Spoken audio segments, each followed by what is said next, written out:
And Andrew Rosindell to move the motion. Good morning, Ms Furness, and of course it's a pleasure once again to serve under your chairmanship. I am truly grateful for the opportunity to raise this issue that is of deep concern to animal welfare organisations, rescue centres, veterinary professionals and millions of animal lovers across the United Kingdom. The regulation of the use of euthanasia in dog and animal shelters and the wider challenges facing animal welfare across this country. Before I begin, may I pay tribute to my dear late friend, Sir David Amess. Sir David was one of Parliament's most passionate champions of animal welfare. Throughout his distinguished parliamentary career, he consistently spoke up for animals, God's creatures who could not speak for themselves. Whether campaigning for stronger welfare protections, raising welfare concerns in Parliament, or supporting charities working on the front line, his compassion for animals was unwavering. And I am determined that his legacy on animal welfare will live on, hence this debate today. I would also like to recognise the work of his daughter, Katie Amess, who has continued that commitment with great determination and dignity. Through her engagement with rescue organisations, campaigners and welfare charities, she has ensured that these issues remain firmly in the public consciousness. Those working tirelessly to improve animal welfare across our country are grateful for her continued advocacy. Sir David understood a simple truth, that the way a society treats its animals says much about the values it upholds. It is in that spirit that I bring this debate before the House today. The issue before us is not simply one of euthanasia. It is about transparency, accountability, responsible ownership, animal welfare, and whether our current systems are equipped to cope with the pressures they now face. I certainly will. Madam Chair, first of all, can I commend the Honourable Gentleman for bringing this forward? I spoke to him just beforehand to make him aware of my intervention. The Honourable Member will not be aware, of course, Madam Chair, indeed nobody will be aware, I'm sure, but my wife has been a volunteer in animal shelters for a great many years, and for a great many years we've had the cats and dogs that couldn't be homed living in our home, and they became, as they often do, family members. Does the Honourable Member not agree that while we must implement strict, legally binding regulations that mandate compassion, enforce transparency and ensure that destruction is only ever a last medical resort? I thank the honourable member for his intervention. He is, of course, absolutely correct. The laws in this area are completely inadequate, and as I will go on to speak about later on in my speech, Madam Chair, this is something that I think British people across the islands, across the British Isles, care deeply about. We are a nation of animal lovers, and there is no greater animal lover than my honourable friend, and I know the people of Northern Ireland he speaks for very passionately, and I thank him for his intervention. And so, across the United Kingdom, include Northern Ireland, rescue organisations report that they are actually overwhelmed. Shelters are full. Waiting lists are growing. Charities are being forced to make impossible decisions as increasing numbers of dogs and other animals are abandoned, surrendered or left astray. The RSPCA has reported significant increases in abandonment in some areas, and rescue organisations throughout the country consistently warn that they are operating beyond capacity. The consequences of the cost of living crisis, combined with irresponsible breeding practices and impulse pet purchases, have created what many in the sector now describe as a genuine animal welfare crisis. When shelters are full and rescue spaces cannot be found, local authorities and contracted kennels face difficult decision. Under existing legislation, once a stray dog has completed the statutory holding period and remains unclaimed, authorities may rehome the dog, transfer it to an appropriate establishment or euthanize it. The law therefore clearly provides alternatives to euthanasia. However, campaigners, rescue organisations and those working directly with council pounds have realised that serious concerns are happening about how the system operates in practice. Many local authorities no longer operate their own pounds. Instead, contract the service to private kennels or commercial providers. Those facilities often have limited space, limited resources, and significant operational pressures. As a result, many do not conduct the full behavioural assessments and adoption processes required for direct public rehoming. The practical reality described by many rescue organisations is that once the 7-day statutory holding period expires, the race begins to find a rescue space before a healthy dog loses its life.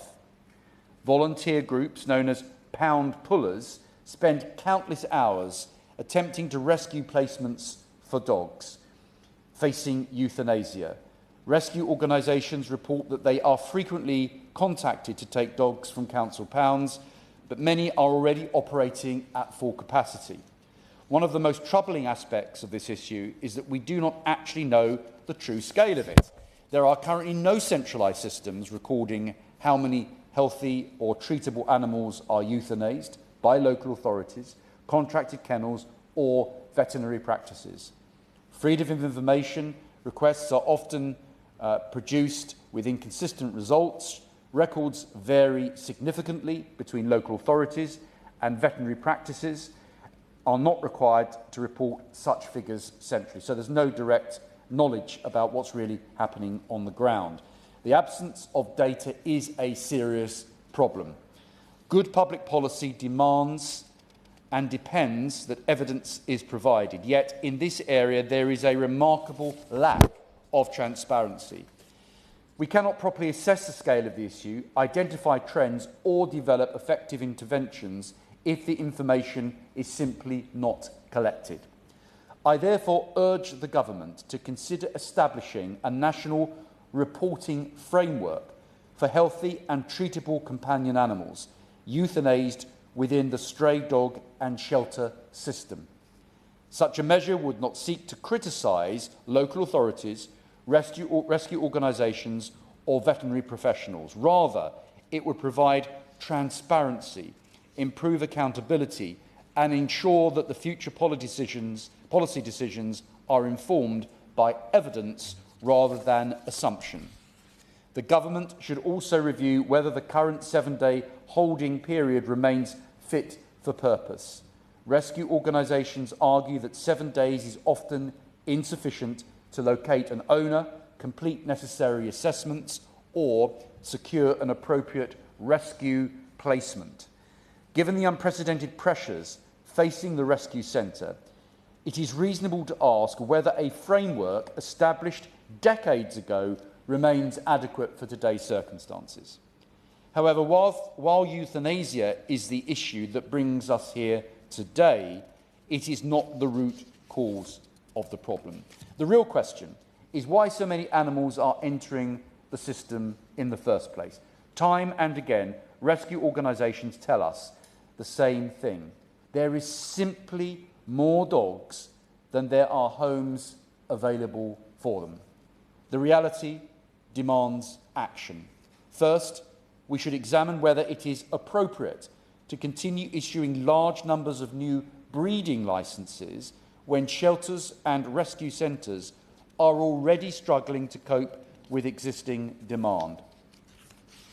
Responsible breeders have an important role to play, and this debate is not about penalising those who adhere to high welfare standards. However, when rescue organisations across the country report that they are full and that healthy animals are being put at risk due to lack of capacity, we must ask whether the current rate of licensed breeding is actually sustainable. The Government should therefore consider temporarily restricting or reducing the issuing of new breeding licences until pressure on shelters and rescue organisations has eased. Secondly, all animals rehomed through shelters and rescue organisations should, wherever medically appropriate, be compulsorily spayed or neutered and microchipped before adoption. Many reputable rescue organisations already operate in this way. Introducing a consistent national standard would, I believe, help to reduce unwanted litters, improve traceability and prevent future generations of animals from entering the shelter system unnecessarily. Thirdly, we should continue strengthening laws relating to animal cruelty and abandonment. Animals are sentient beings, not disposable commodities. The law must reflect that principle.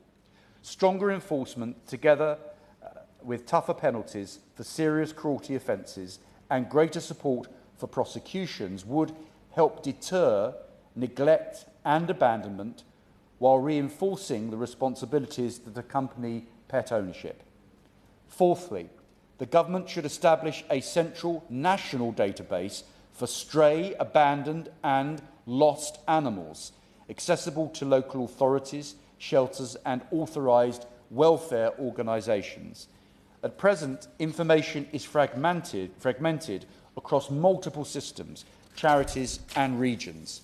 A unified database would improve communication, reduce duplication, increase opportunities for reunification and significantly improve the efficiency of rescue efforts. Fifthly, every stray animal should be routinely scanned for a microchip upon entering a veterinary surgery, a local authority facility, contracted kennel or rescue organisation. We do desperately need a more unified approach here, as well as, surprisingly, there is no single microchip database for these organisations to check. I understand DEFRA are working with 11 of the Association of Microchip Database Operators to build a single point of search. But what happens to the 14 databases who are not AMDO members? Further, some databases are free of charge, some are charging now one-off amounts. Others are starting to charge subscription fees, which I am concerned would create a financial barrier to legally mandated obligation to owners to microchip. And I commend to the Minister the work of Vets Get Scanning, an organisation established by the late Sir Bruce Forsyth and his fabulous daughter Debbie Matthews, who has been campaigning for this for many years to stop pet theft and return animals to their rightful owners. In fact, I invited Sir Bruce Forsyth here to the Houses of Parliament some years ago and to promote this very cause. And he met many members of Parliament at that time, including Sir David Amess, to promote the importance of all veterinary surgeries to scan animals when they're brought in, to check that they are the real owner of the pet and to ensure that stolen dogs are returned to their rightful owners. So this recommendation carries a particular significance because of the tragic case of Tuck in 2017, which exposed serious shortcomings in the identification process and highlighted the devastating consequences that can occur when procedures fail. I must also pay tribute at this point to my honourable friend, the member for Castle Point, who has championed this cause. Routine and repeated microchip scanning would be simple, practical and cost-effective. Cost-effective safeguard that could prevent similar incidents in the future while increasing the likelihood of lost pets being reunited with their families. Taken together, these proposals would not require vast new expenditure. They are sensible, preventative measures that address the causes of the crisis rather than merely responding to its consequences. By reducing the number of animals entering the system, improving traceability, strengthening accountability and supporting responsible ownership, we can, I believe, reduce the circumstances in which euthanasia becomes necessary. I also want to acknowledge the extraordinary work undertaken by rescue charities, volunteers, local authority officers, kennel staff and veterinary professionals. Those on the front line of animal welfare frequently face heartbreaking decisions. They do not do so because they lack compassion, but because they are operating within a system, and are under immense strain. This debate is not about assigning blame, it is about identifying solutions. Sir David Amess often reminded us that animals cannot speak for themselves. It therefore falls to us as legislators to ensure that their welfare is properly protected. The measures I have outlined today would increase transparency, support rescue organisations, encourage responsible ownership and reduce the number of healthy animals at risk of unnecessary euthanasia. Most importantly, they would tackle the underlying causes of the crisis rather than merely its symptoms. In doing so, we would not only improve the lives of countless animals across the country, but also honour the legacy of Sir David Amess, whose lifelong commitment to animal welfare inspired so many, and support the continuing efforts of Katie Amess and others who work tirelessly to ensure that vulnerable animals are given the protection, the dignity and the compassion that I believe they deserve. I look forward to the Minister's response.